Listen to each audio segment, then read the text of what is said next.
अत्यधिक धूप में रामू अपने बंजर खेत में काम करता है। उसके फटे हुए कपड़े उसकी संघर्ष का प्रमाण है। पसीने उसकी भौहों पर चमकते हैं क्योंकि वह लगन से मिट्टी जोतता है। आशा विरल फसलों की कठोर वास्तविकता से जूझ रही है। प्रत्येक गति जीविका के लिए एक प्रार्थना है जो उसके थके हुए चेहरे की रेखाओं में अंकित एक मौन विनती है। विशाल निर्दयी आकाश देखता है कि रामू जमीन में अपना दिल डालता है। प्रतिकूल परिस्थितियों के खिलाफ एक अकेला व्यक्ति। धुंधली रोशनी में रामू और उसकी पत्नी बैठे हैं। भूख सता रही है, उनका घर पूरी तरह से खाली है। शांत कमरे में भूख से पेट गुर्राते हैं जो अभाव का एक संगीत है। एकल दीपक लंबी छाया डालता है जो नंगे दीवारों को उजागर करता है। कोई खाना नहीं मिल रहा है। हर कोने में खालीपन गूंजता है। रामू का चेहरा दुख से भर गया है जो उनकी दुर्दशा का दर्पण है। वह एक कमजोर मुस्कान देता है, अपनी पत्नी को सांत्वना देने का एक नाजुक प्रयास। घने जंगल के छाते के नीचे रामू ताजे कटे हुए लकड़ी के बोझ के साथ प्रकट होता है। पसीने की बूंदें उसके माथे पर चमक रही थीं क्योंकि वह रास्ते पर चल रहा था। उसकी थकान हर कदम में स्पष्ट थी। लकड़ी का वजन उसके पेट में हो रही भूख को दर्शाता है। वह पन्ना गहराई से निकलता है, एक आकृति जो दिन के श्रम से उकेरी गई है। घने जंगल का रास्ता जो धब्बेदार धूप में नहाया हुआ है, जहाँ प्राचीन पेड़ घुमावदार रास्ते पर लंबी छाया डालते हैं। रामू जंगल की गहराई में उसका इंतजार कर रही मुठभेड़ से अनजान उद्देश्य के साथ चलता है। एक आकृति छाया से उभरती है, एक बूढ़ा साधु जिसका चेहरा समय और भूख की परीक्षा से अंकित है। साधु की आंखें थकी हुई होने पर भी ज्ञान की एक चिंगारी रखती हैं क्योंकि वह रामू को आते हुए देखता है। हवा भारी है, प्रत्याशा से भरी हुई, क्योंकि उनके रास्ते एकांत जंगल के रास्ते पर मिलते हैं। घने जंगल के आवरण के नीचे रामू साधु को अपनी रोटी देता है जो जंगल के हृदय में एक निस्वार्थ कार्य है। साधु प्रसाद स्वीकार करता है। उसका मौसम से प्रभावित चेहरा एक कोमल मुस्कान में बदल जाता है। आंखें गर्मी से सिकुड़ जाती हैं। एक पक्षी की मनमोहक चहचहाट पेड़ों के माध्यम से गूंजती है। प्रकृति की एक सिम्फनी शांत आदान प्रदान को रेखांकित करती है।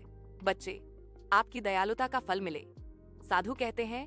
उनकी आवाज नम हवा में एक सुखदायक मरहम है। वह रामू को एक जादुई चक्की देता है जो एक साधारण उपकरण के रूप में छिपी हुई एक आशीर्वाद है। चक्की का पत्थर धीरे से चमकता है, रामू के शुद्ध हृदय और निस्वार्थ कार्य के लिए अनकहे पुरस्कारों का वादा करता है। घने जंगल के चंदवा से सूरज की रोशनी छनकर आती है, एक घुमावदार रास्ते को रोशन करती है जहाँ रहस्य छाया में छिपे होते हैं। एक साधु साधारण वस्त्रों में लिपटा हुआ तीव्र भाव से इशारा करता है। उसके शब्द युवा रामू के लिए एक सख्त चेतावनी है। चक्की से सावधान रहें। साधु की आंखें तात्कालिकता से चमकती हैं, उनकी आवाज प्राचीन ज्ञान से गूंजती है। इसके वादों से प्रलोभित न हो। साधु मिल के बारे में बात करते हुए हवा में धूल के कण नाचते हैं।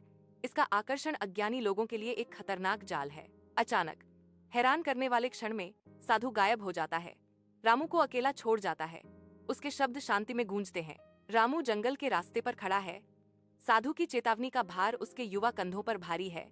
मिल की छाया मंडरा रही है। रामू तनाव में है, भारी चक्की को अपने विनम्र घर में खींच रहा है। उसके चेहरे पर उत्सुकता अंकित है। एक आह के साथ वह चक्की के पत्थर को जगह पर रखता है जो अपने प्राचीन जादू को उजागर करने के लिए तैयार है। रामू चक्की का पाठ घुमाना शुरू करता है। पहले दाने खुशी के सुनहरे आंसुओं की तरह बाहर गिरते हैं। अनाज का झरना बहता है, उनकी कड़ी मेहनत और अटूट आशा का प्रमाण। रामू और उसकी पत्नी एक दूसरे को देखते हैं। उनकी आंखों में शुद्ध अव्यक्त खुशी झलकती है जो एक दूसरे की खुशी को दर्शाती है। उनकी हंसी छोटे से घर को भर देती है। प्रचुरता और नए भाग्य का जश्न मनाते हुए अपने विनम्र घर के अंदर रामू अनाज इकट्ठा करता है। उसका चेहरा दयालुता से भरा है। रामू अनाज वितरित करता है, वह गरीबों की मदद करता है, वह जरूरतमंदों के लिए प्रदान करता है। विशाल आकाश के नीचे ग्रामीण एकत्रित होते हैं। उनकी आवाजें हल्की हवा के साथ मिल जाती हैं। कृतज्ञता से अंकित चेहरे, वे रामू की कहानियां फुसफुसाते हैं, उनके उद्धारकर्ता। प्रत्येक फुसफुसाहट विस्मय और सम्मान की एक साझा भावना के साथ गूंजती है। गांव का चौक उनकी सामूहिक प्रशंसा के लिए एक मंच में बदल जाता है। उनकी आवाजें उठती और गिरती हैं। हवा को धन्यवाद की एक सिम्फनी। एक समुदाय के मौन बंधन से हवा कंपन करती है जो एक व्यक्ति द्वारा एकजुट है। कड़ी धूप में हरिलाल की निगाहें रामू के घर पर टिकी हैं। उसकी आंखों में एक कड़वी ईर्ष्या झलकती है। हरिलाल रामू को देखता है। उसका चेहरा उबलती हुई ईर्ष्या से अंकित है जो उबलने की धमकी देता है। रामू की समृद्धि हरिलाल की स्थिति के विपरीत है, जिससे उसकी नाराजगी बढ़ रही है। हरिलाल अपनी मुट्ठियां भींचता है। उसकी ईर्ष्या हर गुजरते पल के साथ बढ़ती जाती है। हरिलाल के धुंधले घर के अंदर रात के आवरण में उसकी योजनाएं बनाते समय परछाइयां नाचती हैं। गणना करने वाली नजर हरिलाल के चेहरे को कठोर कर देती है, क्योंकि वह रामू के घर से अवैध रूप से प्राप्त लाभ की कल्पना करता है। हरिलाल की आंखें लालच से चमकती हैं। हर छाया रामू को लूटने के उसके शातिर इरादे को बढ़ा रही है। हरिलाल की महत्वाकांक्षा से हवा में सनसनी फैल जाती है। हर फुसफुसाए गए प्लान के साथ एक स्पष्ट तनाव बढ़ता है। अदृश्य रूप से हरिलाल की योजना के चक्र घूमने लगते हैं, जो रामू के अनजान घर की ओर एक मार्ग निर्धारित करते हैं। रात के आवरण में रामू का घर शांत दिखाई देता है। आने वाले घुसपैठ से अनजान हरिलाल अनुभवी चोरी छिपे ढंग से चलता है। एक छाया गहरे अंधेरे से अलग हो जाती है। वह प्रवेश द्वार पर पहुंचता है। उसकी आंखें उत्सुकता और आशंका के मिश्रण से चमक रही हैं। अंदर जादुई चक्की बिना पहरेदारी के बैठी है। इसका रहस्यमय आभा धुंधली है, फिर भी स्पष्ट है। हरिलाल के हाथ मिलके चारों ओर बंद हो जाते हैं। उसकी पकड़ में एक मूक चीत। वह फिसल जाता है। जादुई कलाकृति की अनुपस्थिति के अलावा कोई निशान नहीं छोड़ता। हरिलाल के धुंधले घर के अंदर परछाइयां अनकही दौलत के वादे के साथ नाचती हैं। हरिलाल गुस्से से प्राचीन चक्की चलाता है। उसका चेहरा टिमटिमाती मोमबत्ती की रोशनी से जगमगा रहा है। मिल तनाव में कराहता है। इसके गियर हरिलाल की महत्वाकांक्षा के भार से पीस रहे हैं। धूल और चिंगारी उड़ती है, क्योंकि मशीन अपने मालिक की इच्छा को पूरा करने के लिए काम करती है। सोने की एक झलक उभरती है, उसके बाद हीरे के तेज चमकते पहलू। हरिलाल की आंखें लालच से चौड़ी हो जाती हैं, क्योंकि उसके आदेश का जवाब कीमती इनाम से दिया जाता है।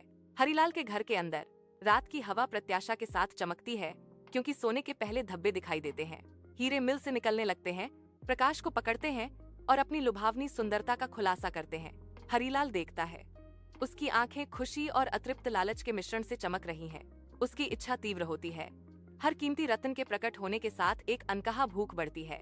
हरिलाल के घर में एक चमक शुरू होती है, सूक्ष्म लेकिन आशाजनक। दीवारों से सोना रिसने लगता है। एक तरल वादा साकार होता है। सुनहरी लहर आगे बढ़ती है, कमरे के हर कोने पर दावा करती है। यह दरवाजे को तोड़ता है, अगले कमरे में बहता है, जिसे रोका नहीं जा सकता। हर कमरा झुक जाता है। घर सुनहरी पिंजरे में बदल जाता है। हरिलाल का घर अब पूरी तरह से सोने से भर गया है। एक मिडास स्पर्श।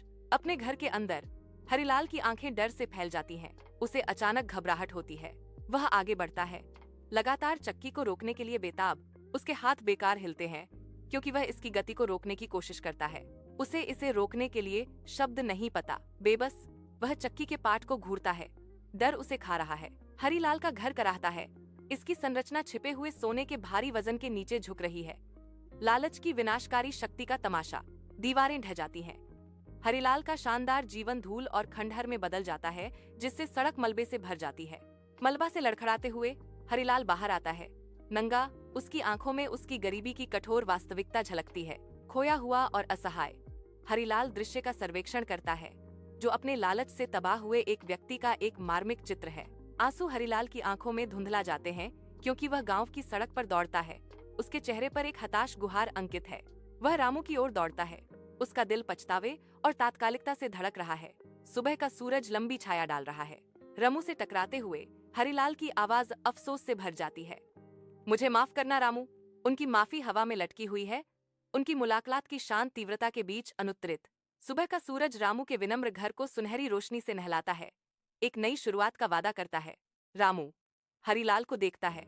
उसकी आंखों में गहरी सहानुभूति और क्षमा झलकती है। एक हल्की हवा पत्तों को सरसराहट करती है, अनकहे माफी का भार लेकर। मैं तुम्हें माफ करता हूँ हरिलाल, रामू कहता है। उसकी आवाज नरम लेकिन दृढ़ है, जो सुबह की शांति को चीरती है। सच्ची दौलत पैसे में नहीं, बल्कि आपके दिल के आकार में निहित है, रामू ने कहा, मुक्ति प्रदान करते हुए। सूर्य की रोशनी रामू के साधारण घर को नहलाती है, क्योंकि वह एक भारी चक्की के पत्थर के पास जाता है। उसके चेहरे पर दृढ़ संकल्प अंकित है। ध्यान केंद्रित तीव्रता के साथ रामू प्राचीन चक्की को पकड़ता है। उसकी मांसपेशियां तनावग्रस्त होती हैं, क्योंकि वह इसे धीरे धीरे घुमाता है। उसकी आवाज में शक्ति गूंजती है, क्योंकि वह भूले हुए शब्दों को बोलता है। हर अक्षर भाग्य का भार वहन करता है। चक्की रुक जाती है, सन्नाटा छा जाता है और हवा प्रत्याशा से भर जाती है। रामू के घर में धूप आती है, जो घरेलू शांति के दृश्य को उजागर करती है। रामू और उसकी पत्नी एक कोमल क्षण साझा करते हैं। उनके चेहरे खुशी से चमक रहे हैं। हंसी हवा में भर जाती है, क्योंकि वे हल्की फुल्की बातचीत में लगे हुए हैं। उनके प्यार की गर्माहट स्पष्ट है, जो शांति का माहौल बनाती है। उनका घर अब एक आश्रय स्थल है, जो खुशी और संतोष से भरा है। धूप में नहाया हुआ गांव रामू के लिए प्रशंसा से गूंजता है। उसकी दयालुता समुदाय के दिल से गूंजती है। गांव वाले एकत्रित होते हैं, उनके चेहरे सम्मान का प्रतीक हैं। रामू के नेक कामों और अटूट ईमानदारी की कहानियां साझा करते हैं। साधारण घर और हरी भरी हरियाली दृश्य को दर्शाते हैं, जो रामू द्वारा बनाए गए शांतिपूर्ण वातावरण का प्रमाण है। बच्चों की हंसी हवा में गूंजती है। एक आनंदमय सिम्फनी रामू के उनके जीवन पर सकारात्मक प्रभाव का जश्न मनाती है। सूर्य की सुनहरी किरणें रामू की ईमानदार और दयालु आत्मा के लिए ग्रामीणों की गहरी सराहना को उजागर करती हैं। सूर्य की रोशनी गांव के खेत को नहलाती है, जिससे खेतों पर सुनहरा रंग छा जाता है। रामू अपने खेत में मेहनत करता है, लेकिन आज उसकी भौहें तनी हुई नहीं है। उसकी हरकतें हल्की हैं। रामू के होठों पर एक हल्की सी मुस्कान खेलती है, क्योंकि वह अपने काम का जायजा लेता है। उसकी आंखें नए आनंद से चमकती हैं, जो फसल के वादे को दर्शाती हैं। हवा मधुमक्खियों की कोमल भिनभिनाहट और फसलों की सरसराहट से भरी है। रामू की खुशी चमकती है, खेत को शांति के स्वर्ग में बदल देती है। रामू और उसकी पत्नी शांति से सो रहे हैं। रात की शांति में उनके चेहरे शांत हैं। कोमल चांदनी कमरे को नहलाती है, जो कोमल छाया डालती है, जो स्थिरता के साथ नृत्य करती है। उनकी शांतिपूर्ण नींद में लालच का कोई निशान नहीं है, केवल एक साधारण जीवन का शांत आनंद है। रात उन्हें गले लगाती है, उनकी बेदाग संतुष्टि का एक मौन संरक्षक। उनका विनम्र कमरा गर्मी और शांति बिखेरता है, जो सांसारिक दुर्भावना से अछूता एक आश्रय है। गांव में बच्चे इकट्ठा होते हैं, उनके चेहरे उत्सुकता से चमकते हैं, क्योंकि रामू अपनी कहानी बुनने की तैयारी करता है। सूर्य लंबी छाया डालता है, क्योंकि रामू शुरू करता है। उसकी आवाज हवा में ज्वलंत तस्वीरें बनाती है। आंखें फैल जाती हैं, कल्पनाएं प्रज्वलित होती हैं। रामू के शब्द उन्हें दूर दराज की भूमि पर ले जाते हैं। कथा में खोए हुए बच्चे हर शब्द पर ध्यान देते हैं। हर मोड़ पर उनके दिल धड़कते हैं। तेज धूप में एक कहानी सामने आती है, जो कहानीकार और दर्शकों को एक साझा सपने में बांधती है।